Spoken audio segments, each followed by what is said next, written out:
guys, it is your IVF bestie, and today we are going to talk about grading. I'm specifically going to be looking at some of my grading and what that means.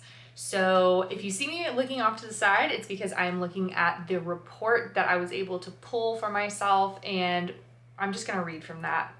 So once your egg is retrieved, they put it in, again, this is not, I don't have a brain for science. So in my head, this all sounds like it makes sense. May not make sense to you, but they take the egg and they fertilize it and then they just watch it grow. So when you get a call, which hopefully you get a call on day 5 because they're telling you, hey, you have a blastocyst, and that is really good. So when you have a day 5, that means your embryo, when you get a call on day 5 saying that you have a day 5 blast, that means your embryo is doing really good, and that shows signs of possible implantation, which is really exciting. So then from, let's see. So it goes from the egg being fertilized to a 2-cell stage, then 4, 8-cell, 16-cell, and then blastocyst. So that is what we want. Some have a 5-day, some have 6-day. I even had a 7-day at one point. So, which are still pretty good, but that 5-day is chef's kiss, like perfect, hopefully perfect embryo. Once you have your blastocysts, which I hope you have many, your embryos are now ready to be frozen, biopsied for pre-implantation genetic testing. So PGT. So the way the grading works is it gets letters. Some clinics I've seen, they actually have numbers. My clinic, it does grading with like letters.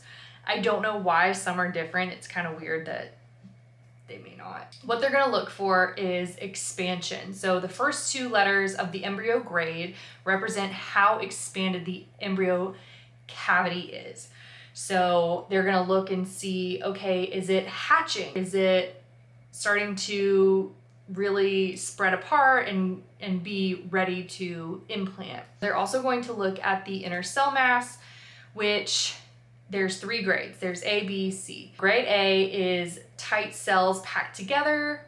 Grade B is loosely grouped together, and then C is not very well grouped together. So you definitely want A for that one.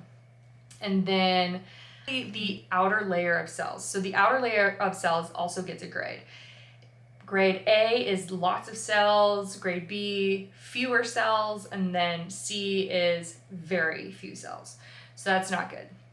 So there's also early blast. So a full blastocyst in which the cavity fills the embryo and the shell is thick. So that's pretty good. Expanded blast. The blast is expanding, the cavity is large, and the shell thins. Hatching is the embryo is beginning to hatch out of the shell, and then hatched is the embryo has fully hatched, and embryo must eventually fully hatch in order to implant. So those are some of the things that you are going to hopefully get. I don't know if every clinic is giving you your grading, explaining what it means. So this grade is the first thing that you will get. This has nothing to do with PGT-A or PGT-M. I had to do all 3 tests. So this was my first test, and let me see, for example, I had 1, 2, 3, 4, 5, 6, 7. I had 7 embryos with pretty good grading. So that means the grade, these all should implant. They should be good enough to attach, implant, and begin growing. Just because your embryo is going to implant, for example, I have 7 really great looking embryos that will implant, but they may not necessarily stay implanted. And that is kind of probably why I did have a miscarriage, because maybe my PGT-A testing missed something. It said it was good when it wasn't. So that's what's really scary about IVF is you can have an embryo that will fully implant, but then your next test shows it won't survive. Not compatible with life is something that some people have been saying. And yeah, that's the scary reality of IVF is, you pass one test and then your PGTA is bad, or your grading is good, your PGTA is good, and then they have PGTM, which is, for me, cystic fibrosis. So there's a long road for these embryos, and the first step is making blast and the grading of the embryo. So let me know what you think. Comment below any questions that you have about grading.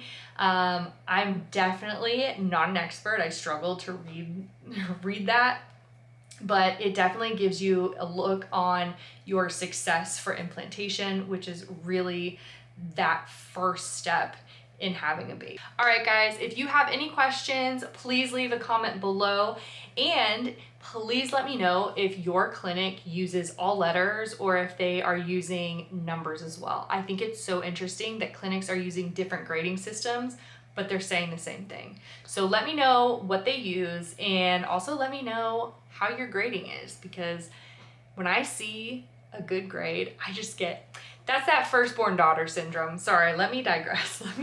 Let me stop. So I will see you guys next time, and have a good day.